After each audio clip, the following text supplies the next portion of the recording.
So, figured I'd make a short vid for anybody that's concerned about pulling a 3.8 liter V6 out the top of a like a Buick LeSabre or Grand Am or any of those that use a 3.8.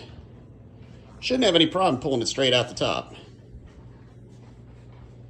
You don't even have to remove really the wiring harness. So your wiring harness has wires that go to the front of the engine. They wrap around the top of the engine and hook down there. That's like your starter, your AC.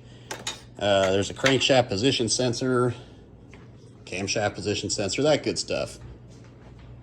Main wiring harness, you can just slide down the back of the motor, or by the firewall anyway, and you don't have to really do much except disconnect any sensors.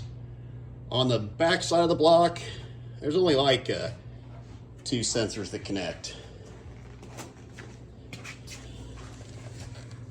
There's like a pressure sensor that goes up there, and there's like an aux sensor right there. Those disconnect. You have a wire that's going to be up here. That's going to be for your O2 sensor. You just disconnect it. Don't even got to take the O2 sensor out. That easy.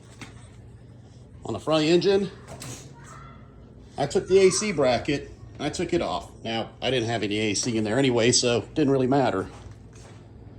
But since I rebuilt this and will be charging it, that's a bracket that goes right there. Obviously, you gotta drop your starter, your flywheel. You got 3 bolts on there. Flywheel to torque converters, 3 bolts.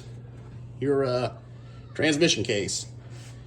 You got a bolt, bolt. Blind hole, that's where one of the nubs in the block sticks in. And you got a bolt right there.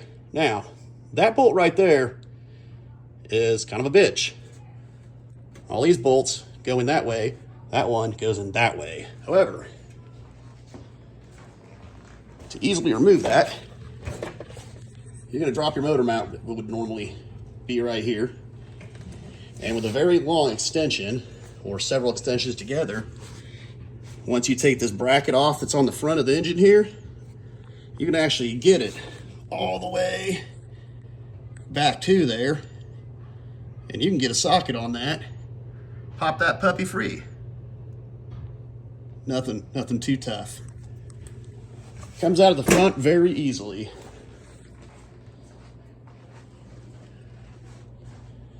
You don't even gotta remove the fan shroud. So, that's essentially the basics of pulling the 3.0 out the top. I mean, if you want to drop the whole thing, if you want to drop like the subframe, you can. It's a bit tedious trying to line it all back up. I wouldn't really recommend that. If you want to just take the transmission out, again, the engine comes out fairly easily, and you can pull this engine out with the transmission attached. You don't actually have to, just pull the engine if you wanted. Transmission is really just undoing the CV shafts, one on each side, obviously. You'll have to undo a wire harness to the wheel sensor over there. You got a bracket down there. It's got a bunch of bolts. I'm not gonna lie, that bracket's kind of a bitch. And you got another bracket over here, a bunch of bolts. Kind of a bitch too. And your final one's right there. That's how you get the transmission out. Obviously, you drop your cooler lines, undo your wire, undo your shifter cable. But that's only if you really want to do this. I've done both. I pulled just the engine and I pulled just the transmission. And it all comes out fairly easily. I rebuilt this one. I chose to paint it the old school Pontiac blue. You can paint it whatever color you want or don't paint it at all. But very easy to take out. Very easy to take out the top. Hope that clears up any confusion. I've seen a lot of threads that say, nope, you gotta drop the subframe. No, you don't. And of course, don't forget to disconnect your fuel lines. I just tucked mine up there. The lines got a lot of flexibility to them.